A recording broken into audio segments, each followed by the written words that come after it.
नमस्कार मित्रांनो, राज्यसेवा मुख्य परीक्षा PYQ ॲनालिसिस सिरीज आपण ऑलरेडी चालू केली आहे।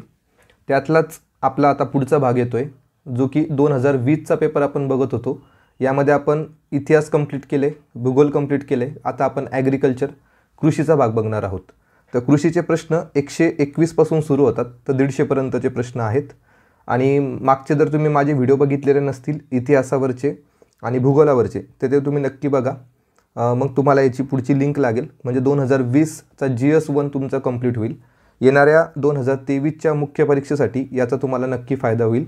आपले बाकीचेही व्हिडिओ आहेत जे तुम्ही प्लेलिस्टवर जाऊन बघू शकता। चला तर मग मित्रांनो, जास्त वेळ न घेता आपण आपल्या आजच्या व्हिडिओला सुरुवात करू। 121 नंबरचा प्रश्न आपल्या समोर दिसतोय। आता हा प्रश्न जो आहे आपल्या सिलेबसमध्ये दिलेला आहे की जे न्यूट्रिएंट असतात, पिकांना लागणारे जे न्यूट्रिएंट असतात त्याच्यावरचा हा प्रश्न आहे। तर न्यूट्रिएंट्समध्ये आपण मागच्या 2-3 व्हिडिओमध्ये बघितलं होतं की मायक्रो न्यूट्रिएंट कोणाला म्हणायचं, किंवा फंडामेंटल न्यूट्रिएंट असतात, काही फंक्शनल असतात, काही मायक्रो असतात। अशा पद्धतीचे आपण सगळं डिव्हिजन ऑलरेडी मागच्या व्हिडिओमध्ये आपण बघितलेलं आहे। तर या व्हिडिओमध्ये आपल्याला एक्झाम्पल दिलेले आहेत आणि त्याचं कार्य काय वनस्पतीच्या बाबतीत ते आपल्याला विचारलेले आहे। तर बघूयात। आणि मॅच द पेअर सारखे प्रश्न जे असतात ते इझी कॅटेगरीमध्ये असतात। आता यातला जो झिंक आहे बघा, हा जो झिंक नावाचा पर्याय आहे तर त्यावरून आपण उत्तर काढू शकतो। कारण की आपल्याला माहिती आहे झिंकचं काम काय असतं, जस्ताचं काम काय असतं की एन्झायमॅटिक ॲक्टिव्हिटीज म्हणजे वितंजक क्रियाकलाप यासाठी त्याचा उपयोग होत असतो। म्हणजे झिंकचं काम काय, एन्झायमॅटिक ॲक्टिव्हिटीज करण्यासाठी। म्हणजे बीचं ऑप्शन काय पाहिजे आपल्याला, 3 पाहिजे। हे बघा 3 ठिकाणी दिलेलं आहे, बीचं ऑप्शन 3। त्यानंतर आपल्याला माहिती आहे की मॉल्बेडेनम जे एलिमेंट आहे, जे मूलद्रव्य आहे मॉल्बेडेनम, त्याचं काम काय तर शेंग कुळातील पिकांमध्ये वातावरणातील नत्र स्थिरीकरणासाठी ते मदत करतं। शब्द काय महत्त्वाचा आहे आपल्यासाठी, नत्र स्थिरीकरणास मदत करतं मॉल्बेडेनम। म्हणजे सीचं काय पाहिजे, 1 नंबर पाहिजे। म्हणजे बीचं 3 आणि सीचं 1 असं कोणतं ऑप्शन आहे, फक्त 2 नंबरचं ऑप्शन आहे बघा। म्हणजे 2 ऑप्शन तुम्हाला माहिती असले, 2 एलिमेंट तुम्हाला माहिती असले की लगेच तुम्ही उत्तरापर्यंत पोहोचतात। बाकीचे ऑप्शन पण आपण लावून देऊ। मॅग्नेशियमचं जर काम बघितलं तर ते आहे वनस्पतीमध्ये स्फुरद वाहक म्हणून कार्य, म्हणजे acts as a carrier of a phosphorus in plants. स्फुरद वाहकचं काम करतं, म्हणजे फॉस्फरसला acts as a carrier of फॉस्फरससाठी कोण वापरतो आपण, मॅग्नेशियमला वापरत असतो। आणि सिलिकॉन जे आहे, सिलिकॉन हे एलिमेंट कशासाठी वापरले जातं, भातामध्ये कीड प्रतिकारक शक्ती वाढवतं, त्यासाठी आपल्याला सिलिकॉन वापरावं लागतं। म्हणजे हा जो प्रश्न आहे तो आपल्याला कशाला आहे, कशासाठी आहे, इन्फॉर्मेशन बेस्ड क्वेश्चन आहे। इन्फॉर्मेशन बेस्ड क्वेश्चन आहे। म्हणजे पुढच्या पेपरमध्ये जर यापैकी कोणता जरी अन्नद्रव्य आपल्याला विचारला तर त्याचं उत्तर आपल्याला ऑलरेडी माहिती असणार आहे। आपल्याला इथे काय कळालं की झिंक हा काय करतो, एन्झायमॅटिक ॲक्टिव्हिटीज करतो।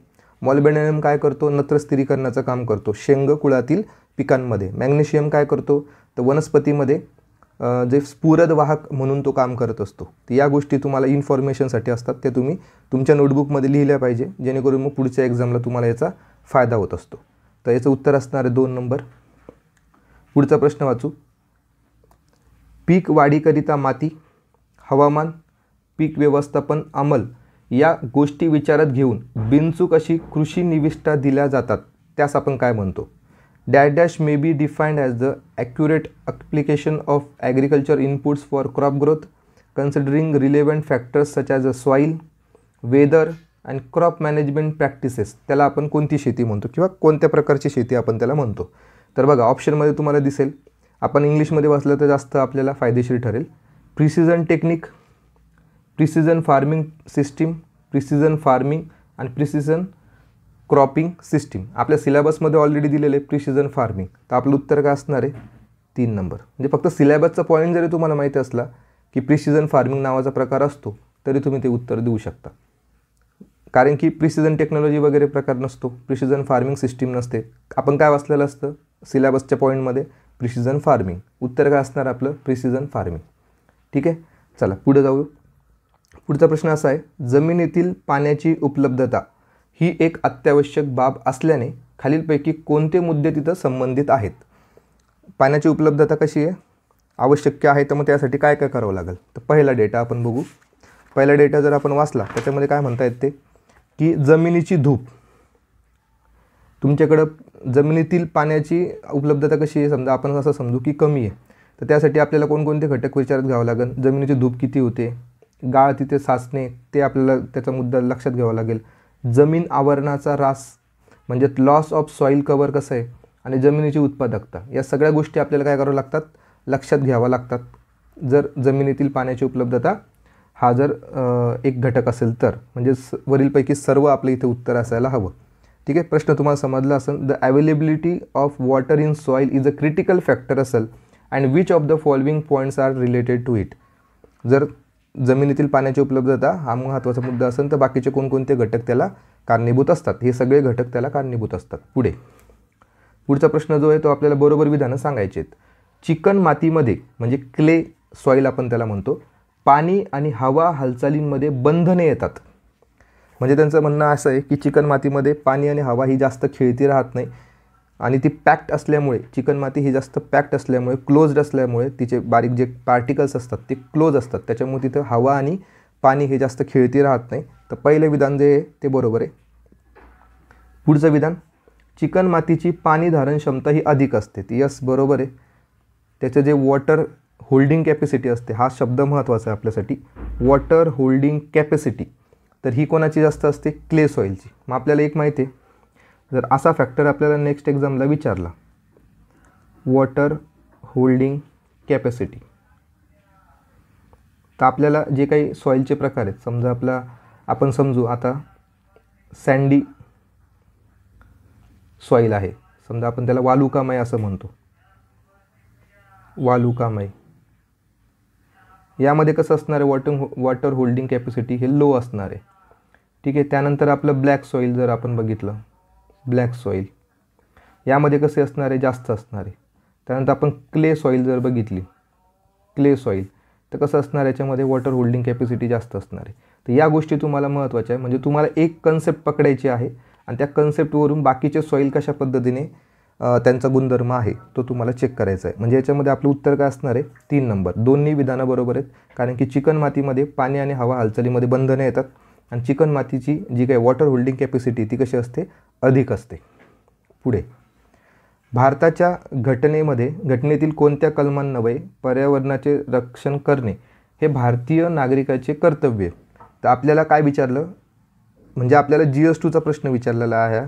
GS2 मधलं जे आपले फंडामेंटल ड्युटीज आहेत, तर फंडामेंटल ड्युटीजला त्यांनी कशासोबत रिलेट केलेलं आहे, पर्यावरणाचे संरक्षण या घटकाशी. तर आपल्याला माहिती आहे की आपले फंडामेंटल ड्युटीज कशात दिलेल्या आहेत, 51 मध्ये, 51A मध्ये आपल्याला काय दिलेलं आहेत, फंडामेंटल ड्युटीज दिलेल्या आहेत. 42 मध्ये आहे का, नाही.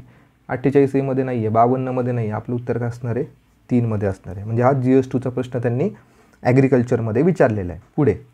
पुढचा प्रश्न असा आहे, जमिनीचा सामू म्हणजे pH जर 7 पेक्षा जास्त असेल तर त्याला कोणती जमीन म्हणतो. आपला हा केमिस्ट्रीचा प्रश्न आहे, सिंपल. जर आपल्याला माहिती आहे pH जर हा 7 पेक्षा जास्त असेल, pH हा 7 पेक्षा जास्त असेल तर त्याला आपण काय म्हणतो, बेस असं म्हणतो.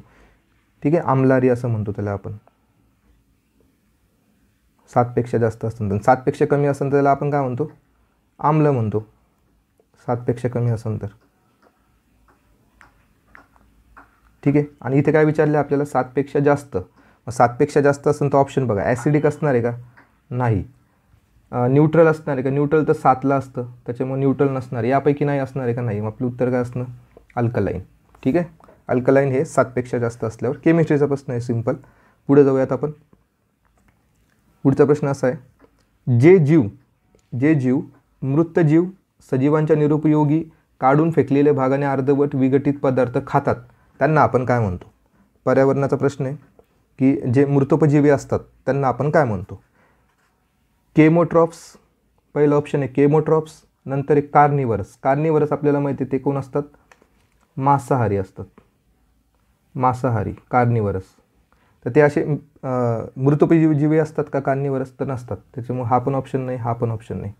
त्यानंतर आहे डिकम्पोजर्स नाही म्हणत आपण त्यांना म्हणतो आपण डेट्रिट्रिओरस असं आपण त्याला म्हणतो, डेट्रिट्रिओरस. 3 नंबर आपलं उत्तर असणार आहे. पर्यावरणाचा प्रश्न आहे, सिंपल. जे आपल्याला कार्निवरस बघतो आपण, हर्बीवरस बघतो, जे काही टाईप्स आहेत सगळे, तर ते आपल्याला चांगले माहिती पाहिजे.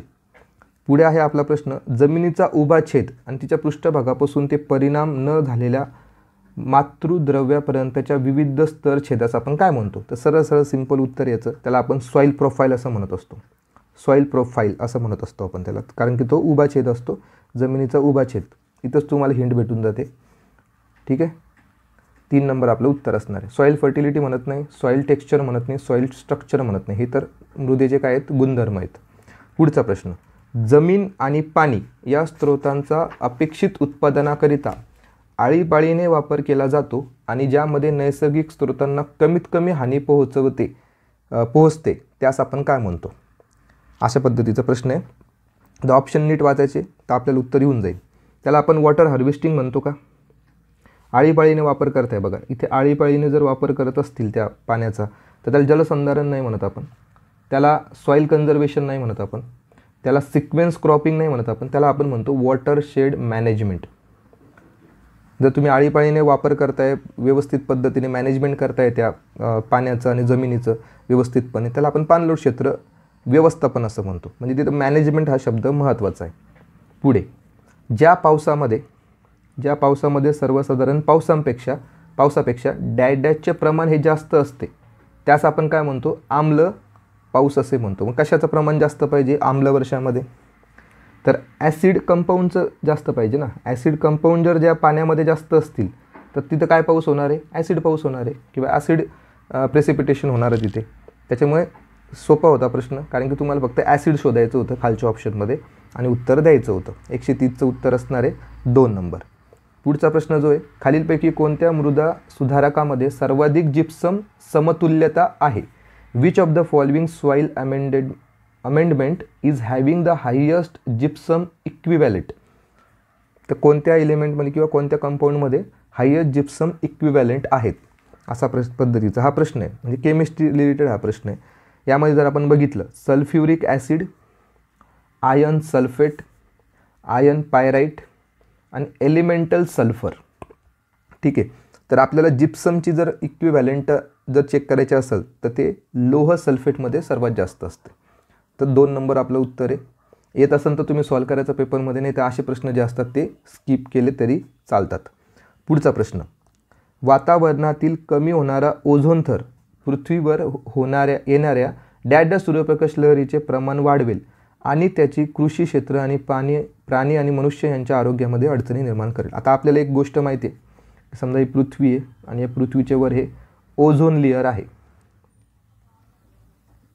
ओझोन लेअर आहे आणि हे ओझोन लेअर कोणाला प्रोटेक्ट करतं? म्हणजे कोणाला ऑब्झर्व करतं की जे पृथ्वीपर्यंत आपल्या सरफेसपर्यंत येऊ देत नाही?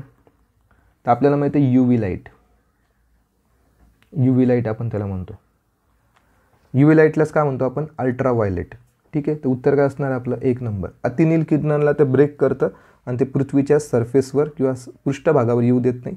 हे ओझोनचं बेसिक काम आहे. त्याच्यामुळे हा बेसिक क्वेश्चन आहे. इथं इन्फ्रारेड येणार नाही, रेड येणार नाही आणि व्हायलेट येणार नाही. ठीक आहे, उत्तर काय असणार आपलं? Simple UV.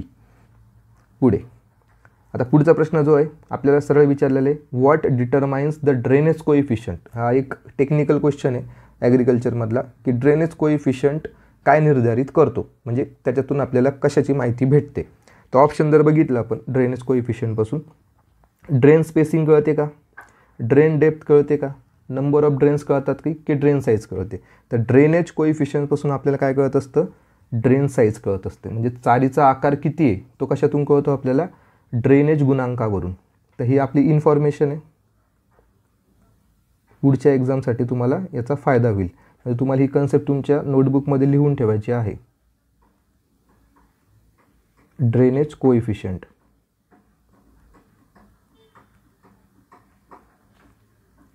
कट्टायन सरांचं जे पुस्तक आहे पार्ट 1, यामध्ये तुम्हाला अशा कन्सेप्ट भेटतील. Drainage coefficient, water holding capacity, EC वगैरे जे काही कन्सेप्ट आहेत ॲग्रिकल्चरमधल्या टेक्निकल कन्सेप्ट, तर त्या तुम्हाला या पुस्तकामध्ये भेटतील. तर त्या तुम्ही चांगल्या पद्धतीने तुमच्या नोटबुकमध्ये लिहिले पाहिजे, जेणेकरून मग तुम्हाला पेपरला त्याचा फायदा होईल. आणि असे 5 किंवा 6 प्रश्न प्रत्येक ॲग्रिकल्चरच्या पेपरमध्ये असतातच. पुढे, परिसंस्थेमधील ऊर्जेचा वापर म्हणजेच वर्तवणूक यास काय म्हणतात? सिंपल प्रश्न आहे की बिहेवियरल ऑफ एनर्जी इन इकोसिस्टीमला आपण काय म्हणतो, तर आपण त्याला एनर्जी फ्लो असं म्हणत असतो. ठीक आहे, एनर्जी फ्लो आपण त्याला म्हणत असतो. त्याला एनर्जी इनपुट नाही म्हणत, त्याला रेस्पिरेशन नाही म्हणत, नन ऑफ द दिसतं येणारच नाही उत्तर. आपलं एनर्जी फ्लो त्याचं उत्तर असणार, ऊर्जा प्रवाह. पुढचा प्रश्न असा आहे, पावसाचे पाणी साठवण्याचे खालीलपैकी कोणते तंत्र आहेत. सिंपल प्रश्न आहे की पाणी साठवण्याचे टेक्निक कोणत्या आहेत, कोणकोणत्या टेक्निक आहेत ज्या रेन वॉटर हार्वेस्टिंगच्या आहेत. रेन वॉटर हार्वेस्टिंग टेक्निक आपल्याला विचारलेल्या आहेत. तर आपल्याला एक तर ते ट्रॅडिशनल असू शकतात, मॉडर्न असू शकतात. ठीक आहे, तर आपण बघूयात आता कोणकोणत्या पद्धतीच्या आहेत. पहिलं ऑप्शन, पावसाच्या पाण्याच्या प्रवाहाचे अल्पकाळासाठी साठवणूक. आपल्याला माहिती आहे की तिकडे राजस्थानमध्ये जेव्हा पावसाची कमी असते तिथं ते काय करतात, जे प्रवाहाचे पाणी असतात ते अल्पकाळासाठी त्यांच्या विहिरीमध्ये किंवा छोटे छोटे जे काही त्यांची हे असतात पाणी साठवण्याचे जे काही गड्डे वगैरे असतात त्याच्यामुळे ते साठवून ठेवत असतात. म्हणजे ही पद्धत कशासाठी आहे, पाणी साठवण्याची एक टेक्निकच आहे. त्याच्यामुळे पहिलं ऑप्शन असणार. पुराच्या पाण्याचे अल्पकाळासाठी साठवणूक, हे पण भरपूर ठिकाणी होत असतं, ही ट्रॅडिशनल मेथड आहे. पुराच्या पाण्याची दीर्घकाळासाठी साठवणूक पण काही ठिकाणी केली जात असते, बंधाऱ्यांच्या माध्यमातून किंवा तलावाच्या माध्यमातून. बाष्पीभवन आणि बाष्पोत्सर्जन कमी करणे, तर हे काही टेक्निक नाही आहे. बाष्पीभवन कमी करून आणि बाष्पीभवनला जर आपण कमी केलं तर अशा पद्धतीने आपण रेन वॉटर हार्वेस्टिंग नाही करू शकत. त्याच्यामुळे डी ऑप्शन इथे इलिमिनेट होतो. म्हणजे आपलं उत्तर असणार आहे ए, बी आणि सी. म्हणजे पहिले जे 3 आहेत, हे स्टार्टिंगचे जे 3 सेंटेन्स आहेत ते पाणी साठवण्याच्या काय आहेत, टेक्निक्स आहेत. थोडं नीट जर आपण जपून वाचला, शांत डोक्याने जर प्रश्न वाचला तर आपल्याला लगेच उत्तर भेटत आहेत. हा जो 2020चा पेपर होता कृषीचा, तो बऱ्यापैकी इझी टू मीडियम पेपर होता, जास्त हार्ड नव्हता. तुम्हाला बेसिक नॉलेजवर पण हा पेपर सॉल्व्ह होत होता. 136 नंबरचा प्रश्न बघू. बरोबर विधान आपल्याला सांगायचं आहे. विरघळणारी रासायनिक खते तुषार सिंचन पद्धतीने यंत्रणेतून पिकाला देतात. तर यस, आपल्याला माहिती आहे की समजा आता हे आपलं तुषार सिंचन आहे, तर तुषार सिंचनमध्ये जे काही पाईप जोडलेला असतो, या पाईपाच्या माध्यमातून काय केलं जातं, खते प्रोव्हाइड केले जातात. खते, विरघळणारे जे खते असतात, पाण्यामध्ये विरघळणारे जे खते असतात, त्या खतांना काय केलं जातं, फर्टिलायझरला या पाण्यामध्ये सोडलं जातं आणि या पाण्याच्या थ्रू हे तुषार सिंचनामध्ये येऊन पिकांना ते भेटत असतात. म्हणजे पहिले विधान जे विरघळणारी रासायनिक खते ही तुषार सिंचन पद्धती यंत्रणेद्वारे पिकाला देता येतात. पहिलं विधान हे बरोबर आहे. पुढचं, चिकन माती म्हणजेच आपण त्याला क्ले सॉईल असं म्हणतो. पोताच्या जमिनींना पाणी देताना वालुकामय, म्हणजे त्याला सँडी सॉईल असं म्हणतो आपण, किंवा त्याला आपण कोर्स टेक्स्चर सॉईल पण असं म्हणतो. म्हणजे ते जे जास्त चांगली नसते ती, म्हणजे वाळू त्याच्यामध्ये असते जास्त पद्धतीने, त्याचे जे कण असतात ते मोठे असतात. वालुकामय हलक्या पोताच्या जमिनीपेक्षा सरीवरंब्यातील अंतर हे कमी असते. म्हणजे सिंपल त्यांना असं म्हणायचं आहे की जे काही क्ले सॉईल जे असते, क्ले सॉईल, आणि दुसरी आपण म्हणू कोर्स सॉईल म्हणजे वालुकामय, आणि ही आहे आपली चिकन माती. चिकन माती हिला आपण म्हणू वालुकामय. आपण आधीच बघितलं होतं की चिकन मातीमध्ये वॉटर होल्डिंग कॅपॅसिटी ही अधिक असते आणि वालुकामयमध्ये वॉटर होल्डिंग कॅपॅसिटी ही कशी असते, वीक असते, कमी असते. या दोघांचा डिफरन्स जर आपण बघितला तर क्ले सॉईलमध्ये जे काही त्याला आपण सरी असं म्हणतो, जे काही पिकं जिथे लावले जातात, तर ते जी काही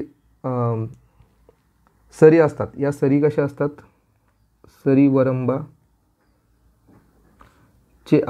सरीवरंबाचे अंतर इथं कसे असते, कमी असते, अंतर कमी असते. हे तुम्ही लक्षात ठेवा. काय करायचं आहे तुम्हाला, चिकन मातीमध्ये सरीवरंबाचे अंतर हे कमी असते, हे तुम्ही लक्षात ठेवा. म्हणजे बी विधान इथं काय ठरते, बरोबर ठरते. कोणाच्या कंपॅरिझनमध्ये, वालुकामय मृदेच्या कंपॅरिझनमध्ये. म्हणजे आपलं उत्तर असणार इथे 3 नंबर. 137 नंबरचा प्रश्न आपण बघतोय. जमिनीच्या वापसा स्थितीतील म्हणजे जलधारण शक्तीच्या म्हणजे फील्ड कॅपॅसिटीच्या वाढत्या क्रमानुसार कोणता क्रम आपल्याला बरोबर आहे, आपल्याला असं सांगायचं आहे. म्हणजे आपल्याला त्यांनी काय विचारलं आहे, वॉटर होल्डिंग कॅपॅसिटी तर आपल्याला चढता क्रम लावायचा आहे. तर आपल्याला ऑलरेडी माहिती आहे की वॉटर होल्डिंग कॅपॅसिटी ही सर्वात जास्त कोणाची आहे? क्ले सॉईलची आहे. Clay soil. सर्वात कमी कोणाची आहे? वालुकामय. वालुकामय जी मृदा आहे त्याची सर्वात कमी असते वॉटर होल्डिंग कॅपॅसिटी. तर आपल्याला फक्त काय शोधायचं आहे की सर्वात जास्त वॉटर होल्डिंग कॅपॅसिटी असलेला जो ऑप्शन असणार आहे तो सगळ्यात शेवटी असणार आहे. तर आपण हे 4 ऑप्शनपैकी जर आपण बघितलं तर चिकन मातीची जमीन म्हणजे क्ले सॉईल हा सर्वात शेवटी पर्याय असलेला 3च नंबरचा ऑप्शन आहे. आणि वालुकामय 1 नंबरला असायला हवं, कारण की चढता क्रम आपल्याला सांगितलेला आहे सगळ्यात कमीपासून सर्वात जास्तपर्यंत. तर वालुकामय ह्या 1 नंबरला असायला हवा. तर बघा 3 नंबर आपला ऑप्शन येते. ठीक आहे.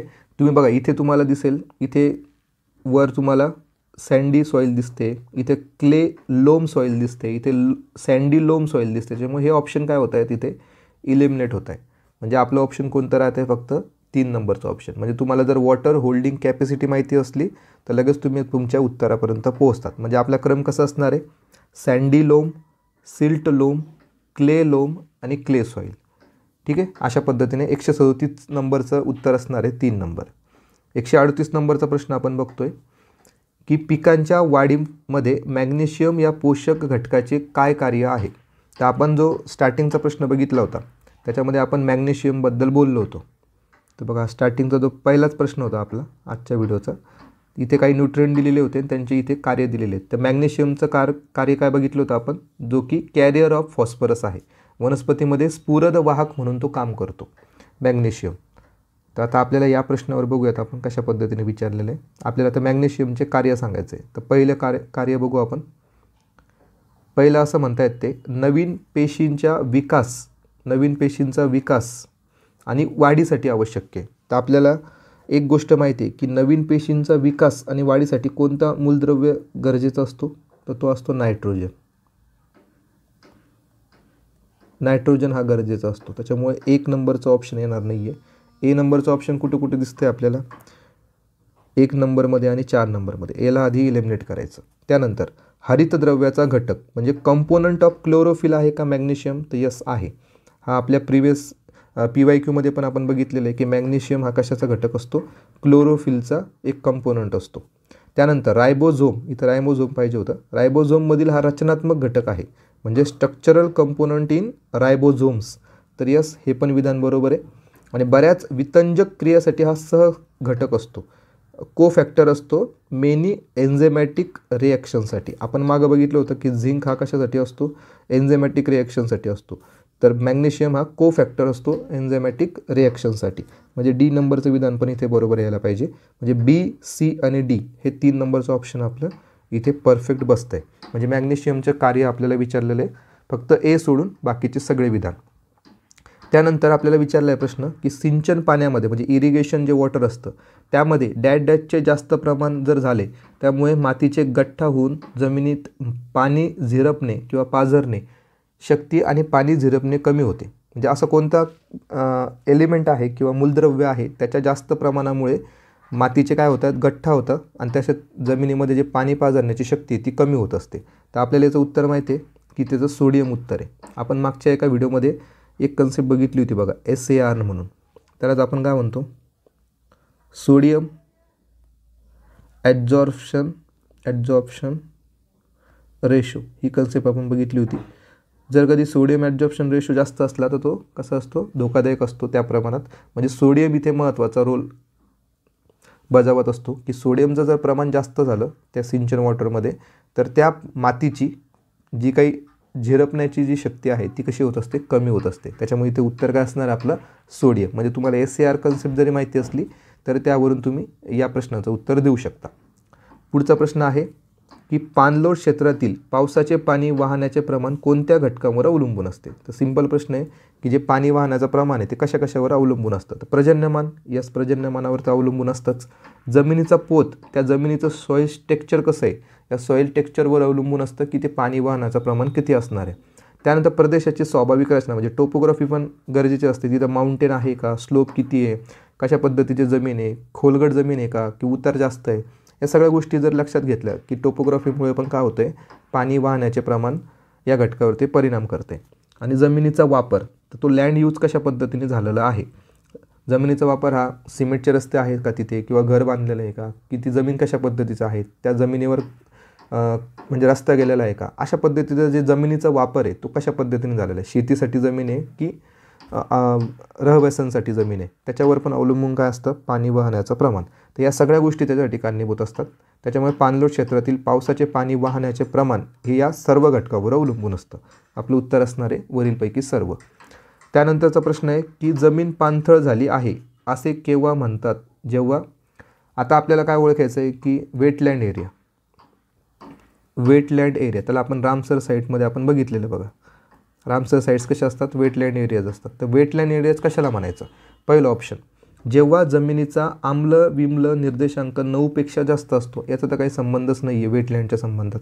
त्यानंतर जेव्हा मूळ कक्षा संतृप्त होते, when root zone is saturated. समजा अशा पद्धतीने इथे एक झाड आहे, या पृष्ठभाग आहे आणि हे त्याच्या मुळे आहेत, ठीक आहे, रूट आहे आणि हा रूट झोन आहे, हा एवढा भाग रूट झोन आहे. इथे जर पाणी असेल, वॉटर असेल अवेलेबल, आणि वॉटर हा सॅच्युरेटेड वॉटर झालेला असेल एवढ्या भागामध्ये, तर हे जमिनीच्या खाली असणार आहे. हा आपला पृष्ठभाग आहे, जमिनीच्या खाली असणार आहे, वर पाणी नसणार आहे, फक्त रूट झोन हा सॅच्युरेट झालेला असणार. त्याच्यामुळे याला आपण वेटलँड म्हणतो का, तर नाही. त्याच्यामुळे याला पण आपण एलिमिनेट करणार. 3 नंबर, जेव्हा पाणी जमिनीच्या पृष्ठभागावर साचते आणि पृष्ठभागावरून वाहू लागते, त्याला आपण काय म्हणतो, वेटलँड म्हणतो. 3 नंबर आपलं उत्तर असणार आहे. यापैकी नाही तर नसणारच आहे, ठीक आहे. म्हणजे सिंपल वाचतानाच आपल्याला काय भेटून गेलेलं आहे, याचं उत्तर भेटून गेले. पुढचा प्रश्न आपल्याला बरोबर विधान सांगायचे आहे. जिप्समच्या वापरामुळे सिंचनाच्या पाण्यात कॅल्शियमची सोडियमशी आणि कॅल्शियमचे मॅग्नेशियमचे अनुकूल प्रमाण निर्माण होते. बघा, आपल्याला जर इथं जिप्समबद्दल विचारलेलं आहे,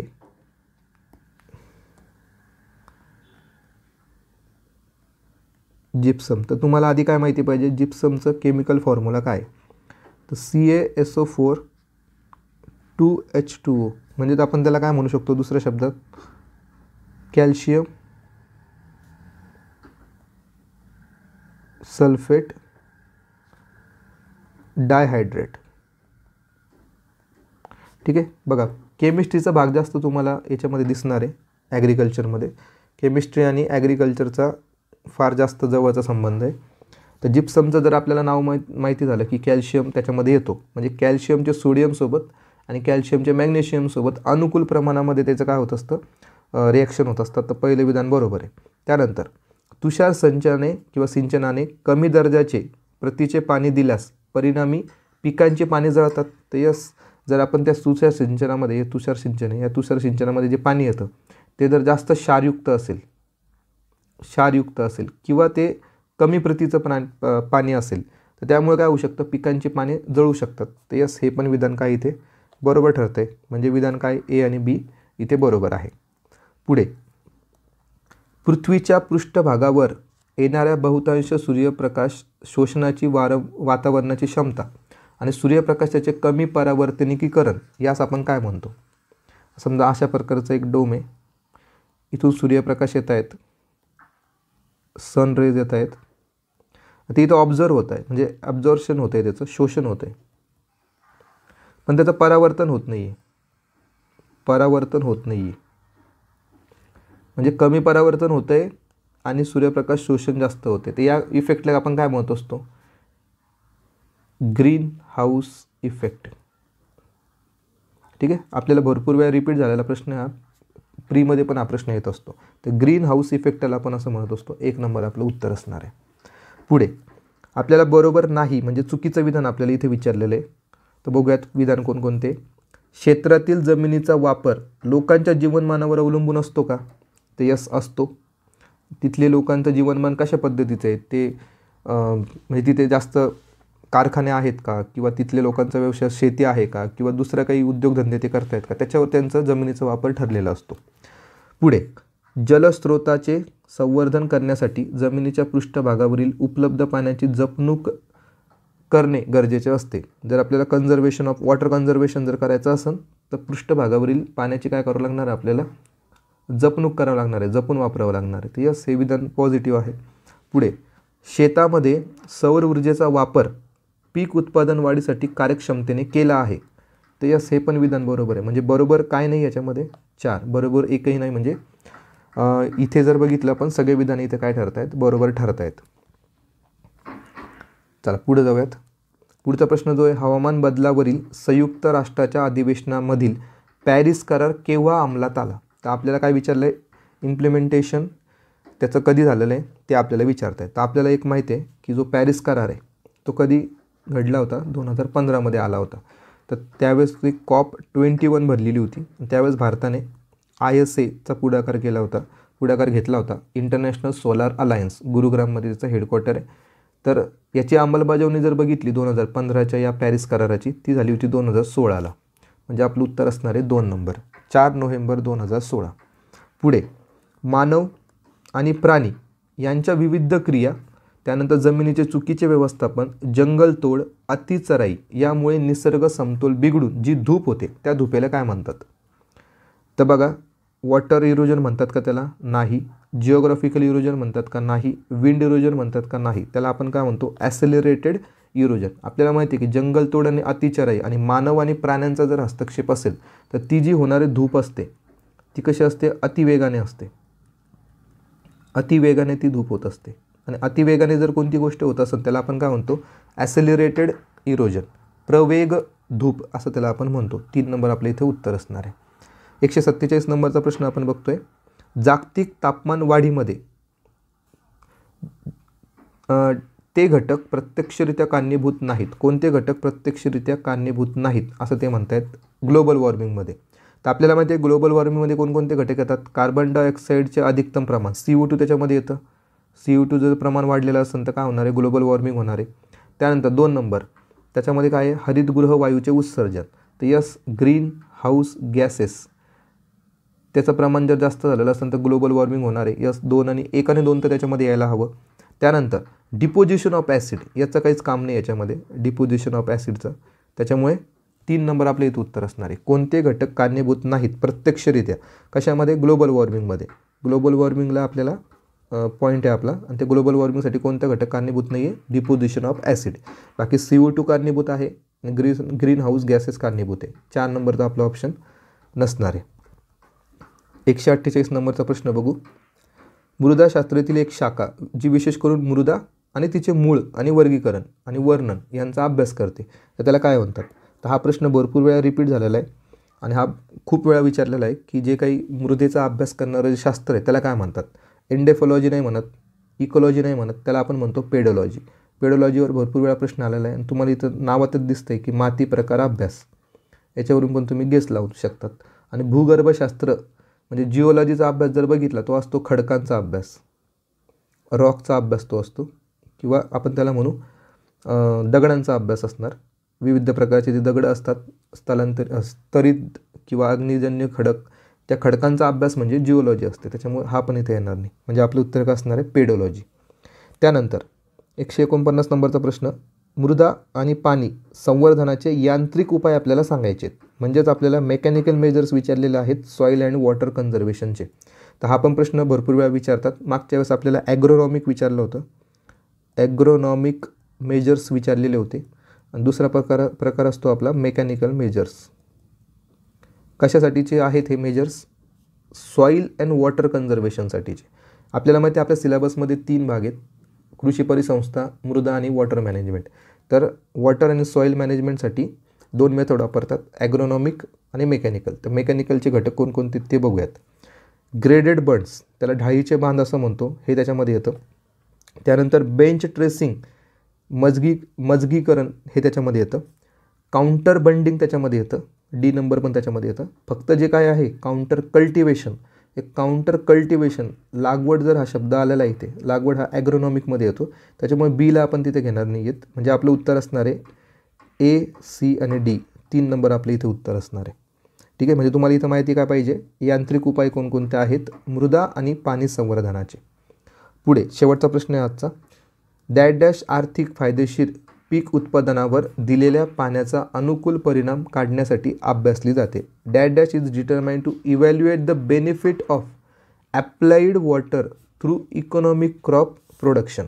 जर आता आपण किती पाणी दिलं आहे, एखाद्या वनस्पतीला आपण किती पाणी दिलं, पाणी किती दिले आणि त्यातून आउटपुट किती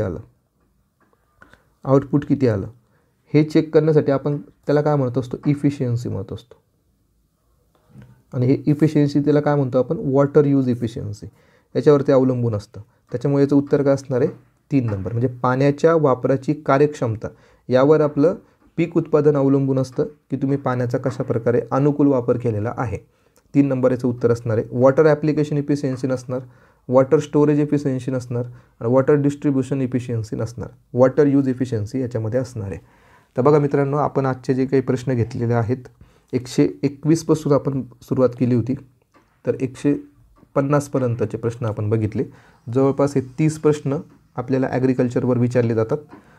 जर 2020चा आपण पेपर बघितला तर तो कम्पॅरेटिव्हली हा इझी पेपर होता. 2022 आणि 22 आणि 21चं जर कंपॅरिझन केलं तर त्या कंपॅरिझनमध्ये थोडा इझी होता. जर 22चा पेपर बघितला तो जास्त टेक्निकल त्याच्यामध्ये प्रश्न विचारलेले होते. आता या पेपरमध्ये आपल्याला फक्त water holding capacity, water use efficiency अशा 2च कन्सेप्ट फक्त भेटल्या. आणि मॅग्नेशियमबद्दल आपल्याला विचारलेलं होतं, न्यूट्रिएंटबद्दल. बाकी जास्त काही डिटेल किंवा डीपमधले जे काही अवघड प्रश्न असतात, काही फॉर्म्युलेज वगैरे असतात किंवा SAR रेशो असतो तो विचारला नाही. याच्यामध्ये भरपूर काही गोष्टी आहेत त्या आपल्याला विचारल्या नाही. त्याच्यामुळे हा पेपर जो होता तो सोपा होता. 30 पैकी तुम्हाला 25+ मार्क याच्यामध्ये इझिली पडू शकतात. तर आपण GS1चा जर बघितला 2020चा, तर आपण आधी इतिहास घेतला. इतिहासामध्ये जर काही महाराष्ट्राचा विचार केला तर थोडे डिफिकल्ट प्रश्न येऊ शकतात. आणि भूगोलाच्या बाबतीत फार इझी प्रश्न होते, तर ते तुम्ही त्याच्यामध्ये चांगले मार्क घेऊ शकतात. रिमोट सेन्सिंगमध्ये 5 पैकी जर तुम्हाला 4 पडले तर तेही सफिशियंट आहे. आणि ॲग्रिकल्चर तुम्हाला स्कोरिंग सब्जेक्ट आहे. जर तुम्ही ॲग्रिकल्चरचा चांगला अभ्यास केला तर तुम्हाला 25+ मार्क इझी भेटू शकतात, जर कधी ॲग्रिकल्चरचा पेपर हा इझी आलेला असेल तर. आणि जर काही प्रश्न तुम्हाला खूप डिफिकल्ट वाटत असेल तर त्याला नक्की तुम्ही स्किप करायला पाहिजे, असा माझा सल्ला असेल. तर बघा मित्रांनो, जर तुम्हाला व्हिडिओ आवडला असेल तर नक्की लाईक करा, तुमच्या मित्रांना तुम्ही शेअर करा. आणि अजूनही जर चॅनलला सबस्क्राईब केलं नसेल तर चॅनलला सबस्क्राईब करा. आणि व्हिडिओ पूर्ण बघितल्याबद्दल धन्यवाद.